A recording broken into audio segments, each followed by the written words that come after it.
আসলে আমি ছোটোবেলা থেকেই ব্রাজিল সাপোর্টার এবং ব্রাজিলের যে অভিজ্ঞ কিছু খেলোয়াড় আছে তাদেরকে আমি ছোটোবেলা থেকে ফলো করতাম।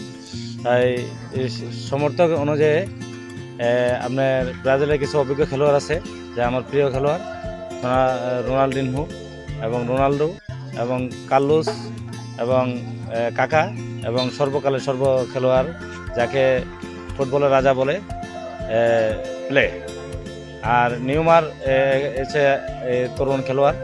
আর এবারে এই বিশ্বকাপ 2026-এর বিশ্বকাপে স্কোয়ারে যে স্বনামধন্য খেলোয়াড়গুলো আসছে সেই খেলোয়াড়গুলো আমার খুব প্রিয়। আমি মূলত এই কাজটি করেছি, ব্রাজিলকে আমি মন প্রাণ দিয়ে ভালোবাসি। ব্রাজিলকে ধারণা করে আজকের এই 2026 বিশ্বকাপের এই খেলাটাকে উপভোগ করার জন্য আমি এভাবে সুন্দর করেছি। আমার এই কাজটি করতে গিয়ে আমার আজকে 18 দিন বিগত কাজ চলছে এবং কিছু কাজ চলমান রয়েছে। আর আমি ব্যানার, পিস্টন এবং সৌন্দর্য করার জন্য বাংলাদেশের জাতীয় পতাকা এবং ব্রাজিলের পতাকা এটা সৌন্দর্য করার জন্য যা যা করার দরকার আমি করছি। এ পর্যন্ত আমার 1,60,000 টাকা খরচ হয়েছে, কিন্তু এটা শুধু ব্রাজিলকে ভালোবাসি বলেই আমি এই জিনিসটা করছি। এবং 2026 বিশ্বকাপে আমাদের প্রত্যাশা এবার 2026 বিশ্বকাপে ব্রাজিল ইনশাল্লাহ জয় হবে।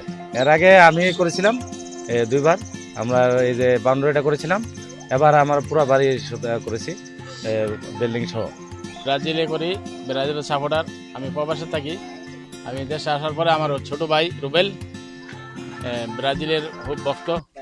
তারপরে বলছে যে ভাই ব্রাজিলের আমি খুব ভক্ত, আমি ব্রাজিলের এই পতাকা দিয়ে আমি বিল্ডিংয়ে রং করতে চাই। পরে আমি সহজে থেকে আমরা সবাই ব্রাজিলকে সাপোর্ট করি।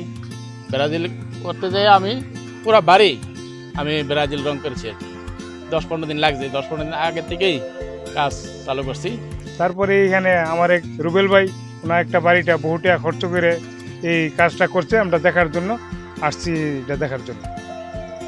তো ব্রাজিল এবার প্রত্যাশা রাখি, ব্রাজিল এবার কাপ নিবে আশা করি, কারণ আমাদের স্কোয়াড খুবই ভালো। এবং সবচেয়ে যে জিনিসটা আমার ভালো লাগছে সেটা হচ্ছে প্রথমে আমাদের বাংলাদেশ দিয়ে শুরু করছে, সবার আগে বাংলাদেশ।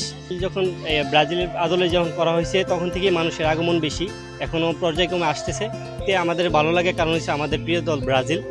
তো সে আদলে করাতে আমরা সব মানুষের দূর দূরান্ত থেকে আসতেছে এবং দেখতেছে, জিনিসটা খুবই ভালো লাগে আমাদের কাছে।